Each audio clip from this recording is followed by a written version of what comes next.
Welcome to the 5 on the Huddle podcast. It's your boy, Coach D Lane. I'm in the building today with my guy, Coach Zay.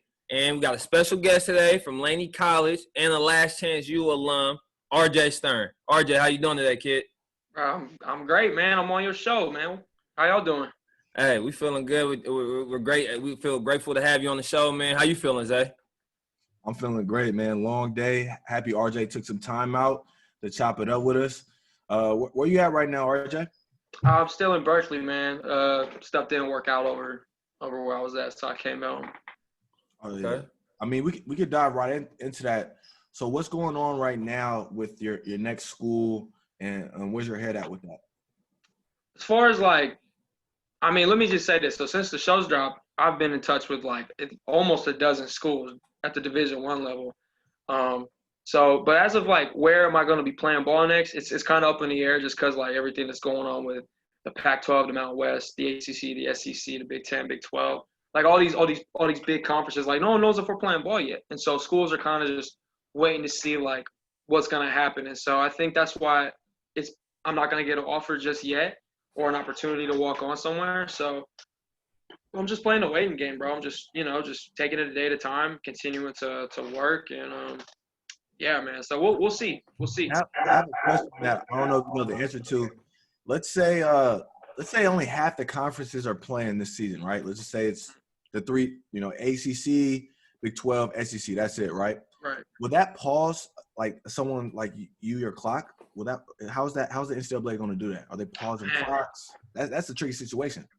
That is, and that's the problem with them, giving these for the rules not to apply to those three conferences because they got money. It's kind of ridiculous. And there's stuff coming out about coaches telling players to be hush hush about COVID stuff. It's you think they're not doing it at the SEC? How come no one is coming out at the SEC? It's why do you think? So I think we need to shut it down, truth be told, because we don't know how to protect people. We don't know how to do things in a way that's going to allow for us to be safe. And the NCAA is a weird organization. I have no idea how it would affect my eligibility.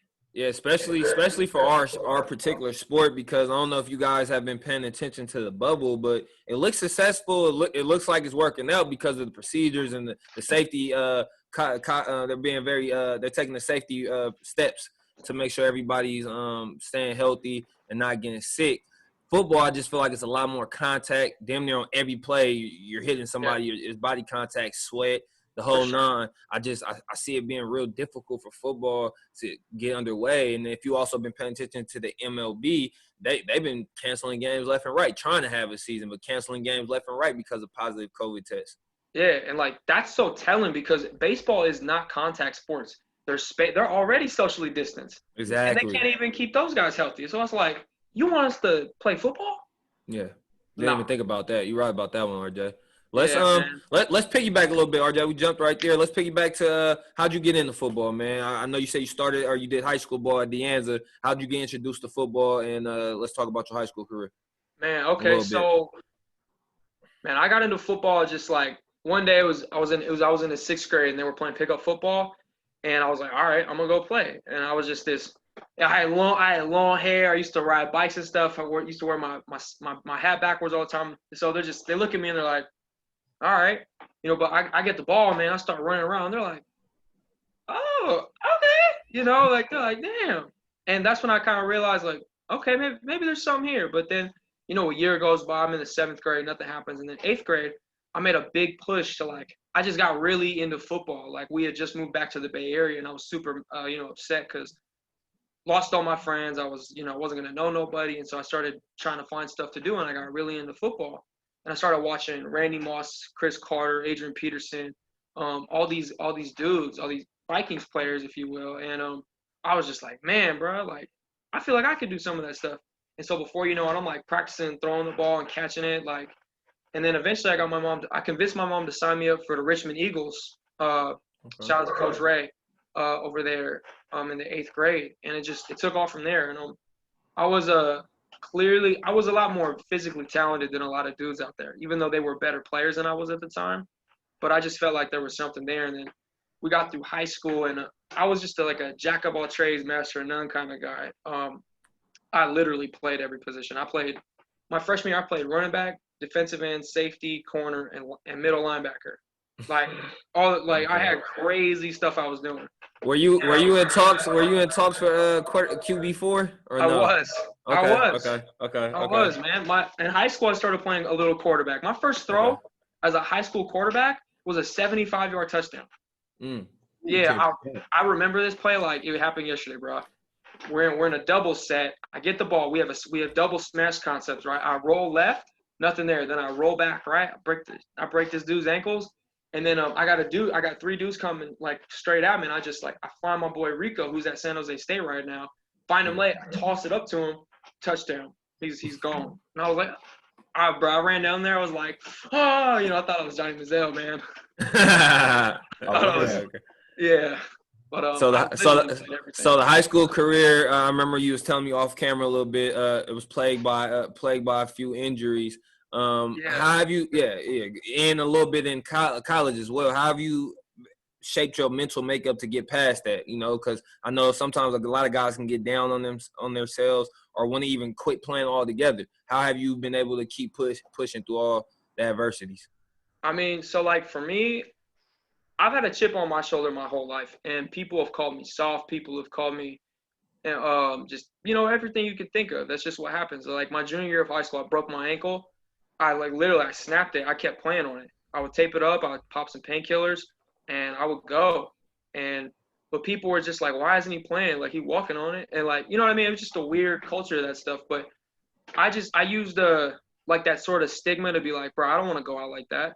Like, I want to play ball. Like, I don't want to, like, be the dude who gets hurt and then, like, just washes out. And, like, I didn't want an excuse. That's always been my thing. Is like, I don't want to make excuses for why I can't play. So, like, if I was ever having, like, a messed up day at home or like, I was hurt, like, I wouldn't let it bother me. I was just like, nah, bro, you just got to go to practice. You just got to play. Like, it's just what you got to do. So it's just, like, playing with a chip on my shoulder, wanted to prove people wrong, wanted to show people that, I can be this dude I can be a great ball player. I can go to a Division I school. I can go play in the NFL. Because, I mean, I had so many people in high school who just thought I was crazy, dude. My parents thought I was crazy. They still think I'm kind of crazy, man. Just no one really got behind me with football, even when I was really serious about it. And that's the best way I can describe it, bro. It's just like not wanting to go out that way. You know what I mean? Yeah. I can really respect that. And with that mindset, after high school, what was your thinking in choosing Laney as a junior college to go to? And as you know, in the Bay Area, you can have a lot of options. It's crazy, but because Laney didn't know who I was.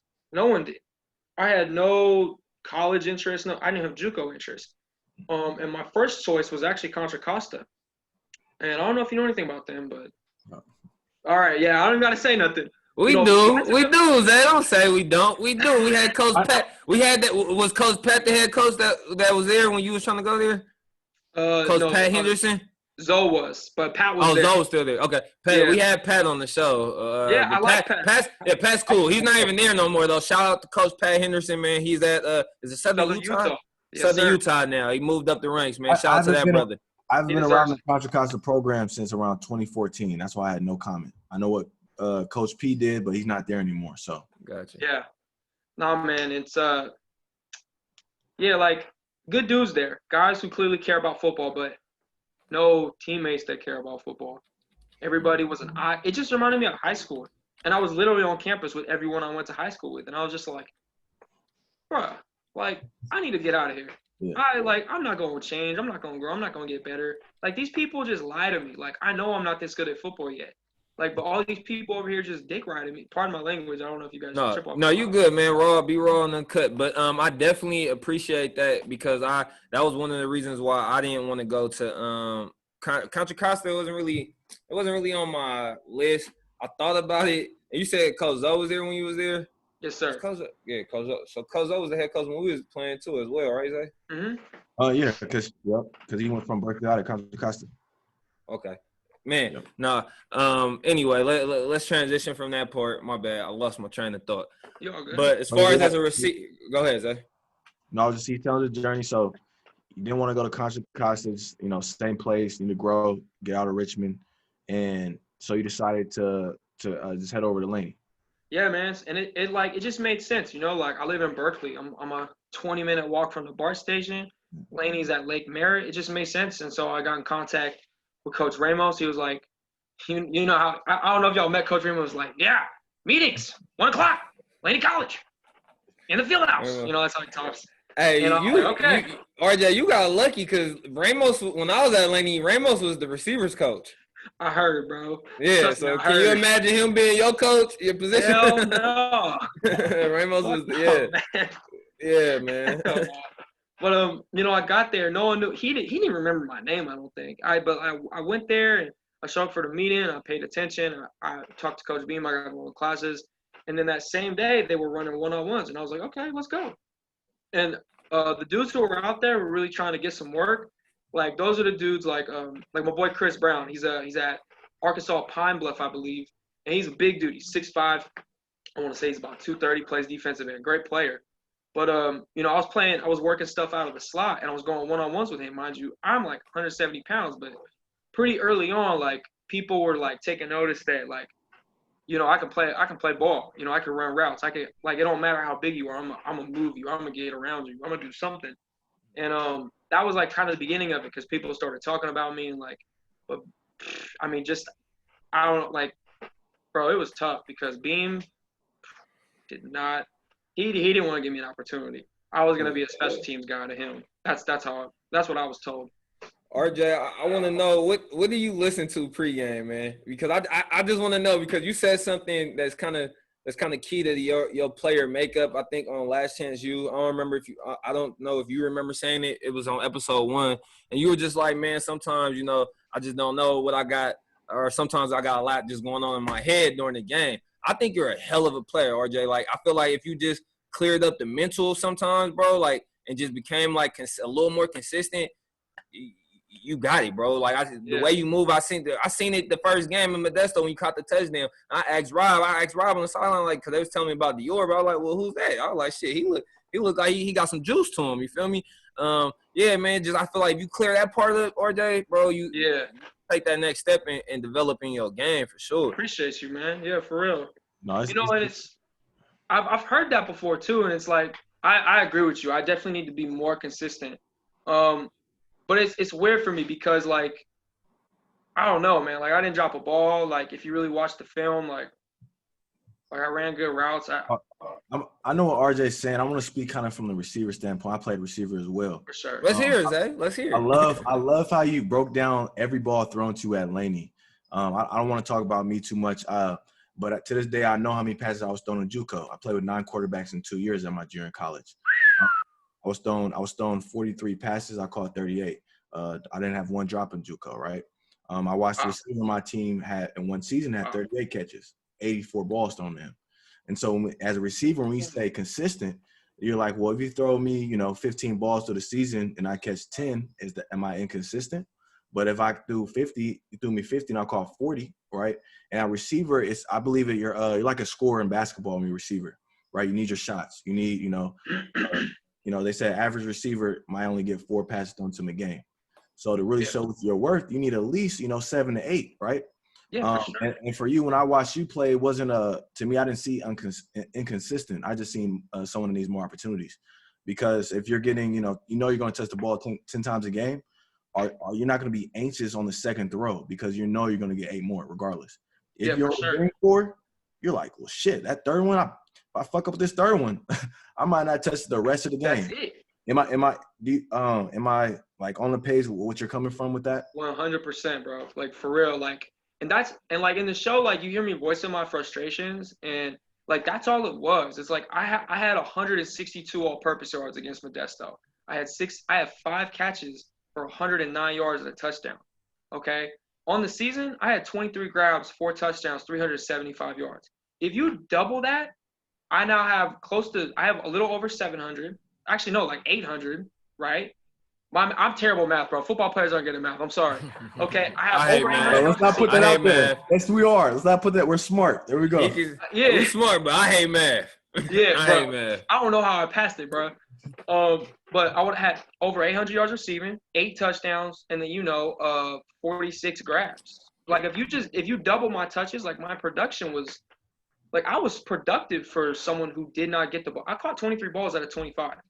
One of them was a straight drop. One of them was just tossed way out of bounds. I don't know anybody with that kind of percentage. You know what I mean? Like, and you're not the only one seeing it. Like you said, there's a reason that you talk to so many Division I schools, right? Division I schools aren't calling you just for a feel good story. Like, oh, I saw you on the show. No, I saw some talent there. I'm giving you a call, right? And that's how that's how I see it. And I think game recognized game for sure. RJ, in addition to the coaches blowing you up since the show dropped, how else has your life changed, if it has in any way? Are you heavy? And I also wanted to ask you, are you heavy on Twitter? Yeah. So my life, I wouldn't say my life has changed in a perspective that, like, I'm obviously getting a lot more attention. Dude, like the amount of people that have reached out to me and just sent me love and told me I'm an inspiration to them is just, that is life changing. Like, I never would have thought that, my story would have that kind of impact on people. And it's amazing, bro. It makes me feel good. Like, that's why I do this, because I wanted to be like kind of a symbol for people who are like, just if you believe in yourself and you obviously have to have ability, but like if you have ability and you believe in yourself and you just keep going, like, stuff will work out for you eventually. And like, so it's dope, man. Like, I feel like that's life changing. And then my social media is blown up. Like, I've been putting on like 1,000 followers every day. I was asking if you had if you was heavy on Twitter, because I seen Coach Adam have a chick get at him from the following this show. Yeah, I was seeing if you had any action. Yeah.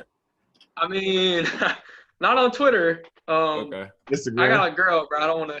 You know okay. What I mean? I'm pretty sure that the girls know better. Next question. Next question. I want to get my man caught up. Next question. Anyways, I feel you. I got a fiance. We'll move on. Next question. Hey, but I'm glad you're getting that positive attention though, as far as the being a role model, and like you said, it's been hard for you have people behind you backing you in football, and now you got the whole country behind you backing you. So I think man. bigger than that. Yeah, it feels good, bro. It's like, because in high school, like I used to like, I would play my ass off, right? Like, I have a good game, and I'm looking at all my teammates with their family. Me and my brother were looking at all their teammates with their families, bro. Our parents aren't there. We go in the locker room alone. You know what I mean? Like, that was hard. And it's like that'll take the heart out of a lot of kids to keep going and play football, because it's like, well, why am I doing this? And I just had to realize, like, I don't do this for anybody but myself. Like, I'm trying to change the narrative around my name and around my family's name, and put some respect on it. You know what I mean? So that's a strong mindset, and definitely a mature way to think. And I gotta ask you. I think it's one of people at my work talking about it, asking, debating. So I gotta ask you, who's a better wide receiver, you or Dior? Who's a better wide receiver, me and Dior? So let me say this: I think Dior's a baller, bro. Like, I don't think anybody questions that. He's obviously a playmaker with the ball in his hands. I think if you're asking me who's a better receiver, I'm obviously gonna say me. I'm never gonna say another person's better at me. You know what I mean? And I can tell you why. I'm a better route runner than Dior, and I feel like I got more hands. It's just, to me, we're not even comparable players. He's like a different cat. You know what I mean? Like, he can literally do whatever he wants. Like, that's how good he is. But like, for me, Dior needs to figure it out route running wise. Like, when he gets that, bro, he is gonna be nasty with it. Like, I think very highly of Dior. I think he's a dog. But like, just like, I think he's a better football player than he is a receiver. If that makes sense. You know what I mean? Definitely. So yeah, sense. I think I'm the top dog. I got it. This is so cool to me, and I love the answers y'all gave. So, as you know, we asked Dior earlier in the week the same question. He gave the exact same answer. He started off with, first of all, he said RJ, he has better hands than me. He's a better route runner. I look at myself as a playmaker, so I would say he's a better receiver. Word for word, y'all said almost the same thing. I don't know if you talked to him before this. Real humble answers, but I didn't, bro. Okay, yeah, y'all damn near said word for word. Yeah, word for word. Yeah. Bro, yeah, that's beautiful. That shows that y'all a real team. We got two I more. love Dior, man. Yeah. We got He's two more quick ones for you before we let you go. Okay, RJ, two quick questions, okay? First, who do you like to style your game after the most? You know what? It's a couple of dudes. I like Go to ahead, think name them. I love Odell. Okay. I love AB. I love Randy. Okay. I really like what Calvin Ridley does too with his route running. I try to take bits and pieces from everyone else's game and add it to my tool belt. So like, I'm a big visualizer. So if I like the way Odell like does his rocker step, I try to practice that. If I like what Calvin Ridley does at the line of scrimmage with his little slide release that he does, I try to practice that. I'll try to visualize it. If I like certain stems that Julio does or AB does, you know what I mean? Just I try to take a little bit from everything and from everyone that I see, and so it's kind of hard to say who I really model it after. I feel like it's like a melting pot for me. I got a receiver question for you and Zay, because I know for me as a DB, when I was playing DB, I preferred bigger receivers, bigger guys, just because I felt like I felt like I was physical, so I felt like I can get my hands on them. I could just stay with their ass instead of like guys like you or Dior, little small shifty guys. But on the receiver side, who do you guys prefer? Like a bigger DB, like a Richard Sherman, or do you prefer like a Chris Harris Jr., like a smaller guy? You know, both of you. Go ahead. So me personally, I like a challenge. So like I love going with Ray, and he liked going with me because we made each other better. So obviously you want the little shitty corner who gets in front of you, burn him or whatever. But like I want my game validated by playing real dudes. So like this is gonna sound crazy, but I want the Rays, I want the Richard Shermans, I want the Patrick Petersons, I want those dudes. I want to go head toe to toe with those guys, and see if I'm really about it or not. And I know what I'm gonna do, but like if I'm not, I'm gonna learn something. I'm gonna get better. So that's how I look at it. And then if you have a 100-yard game on, one of those dudes, like you win it. You know what I mean? So that's my preference. I love that mindset. I went to answer that question. I wouldn't say for me I like RJ's mindset. You always want to go to the best corner because you go against the best corner. You're respected, and that their top defenders guarding you. So that's the respect, right? But to me, I would say a corner that makes things difficult. No one wants to play a very patient corner. Patient corner with elite speed. I'm a 4.5, 4.6 guy. I never was super fast, so I have these quickness, my hands, my routes. Right. Yeah, 4.3 guy that's patient. Ooh, you got to work that day. You got to work that day, but I'll tell you something. I've only met one dude who could fly and was patient, and he's a little smaller than me. His name's Demeek Brandon. He went Division I at University of Rhode Island. He's a good ball player. He was on the championship team, right? I believe, yeah, he was. Yeah, I got you. Yeah. He's a good player, man, and I'm with you, bro. Like, he was tough to beat because he was so patient, but he was so fast. Like, if Ray had his speed, I might not have ever beat Ray. Ray's fast, but his strength is length. So you're right. When you have those fast dudes, like you gotta be on your game, bro. Like if you're not any wasted movement, you're done for. You're just it's over with, bro. Exactly. No, I'm right there with you. I think like you see, NFL, right? Stephon Gilmore. Mm-hmm. Yeah. If you look at his combine numbers, ran 4.34, and then he's patient as hell. He's patient as hell, and these are guys who SEC 5-star guys, and he's making them in the NFL just look, regular pedestrian.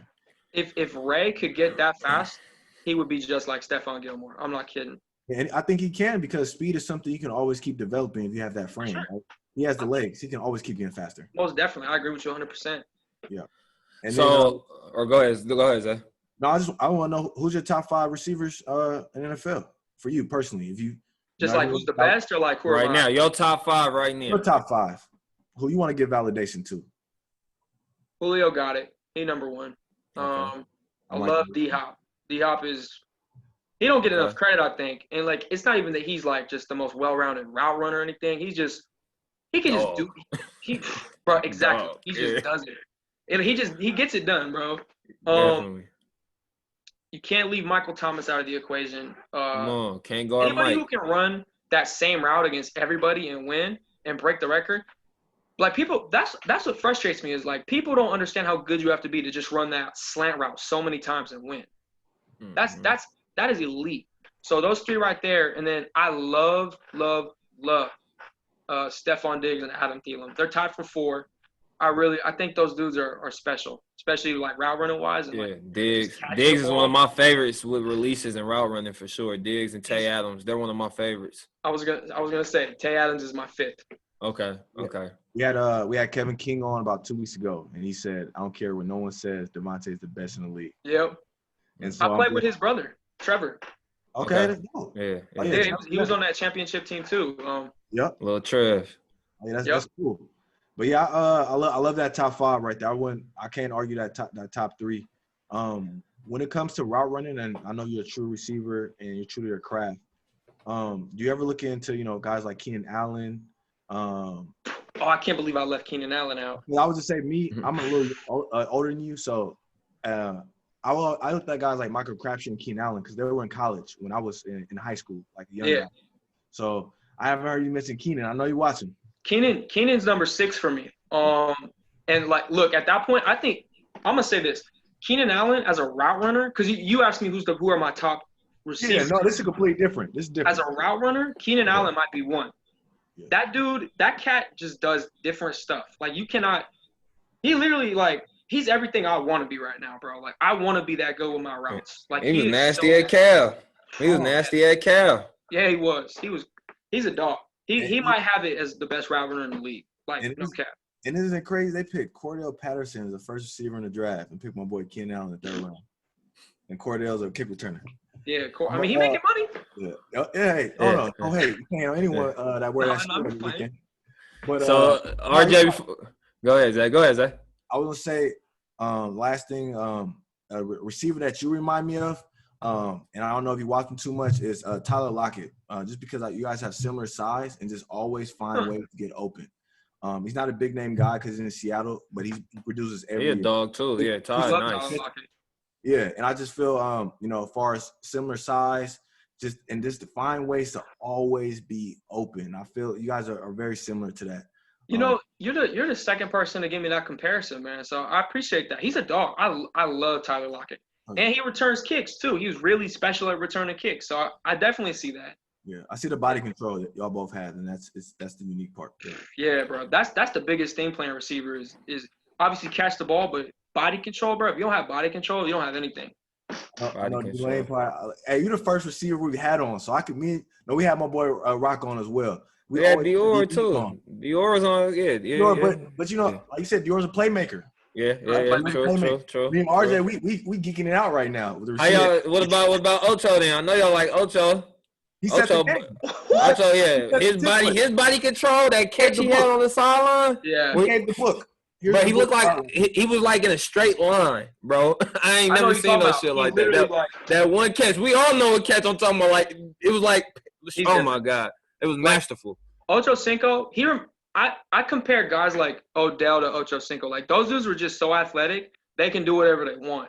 But Ocho Cinco's body control, I think he might have the best body control I've ever seen, bro. I've never seen an NFL player ever. I've never seen a player in just period like do that with his body. Like he literally, he's in a straight line and then he goes completely sideways and makes the catch.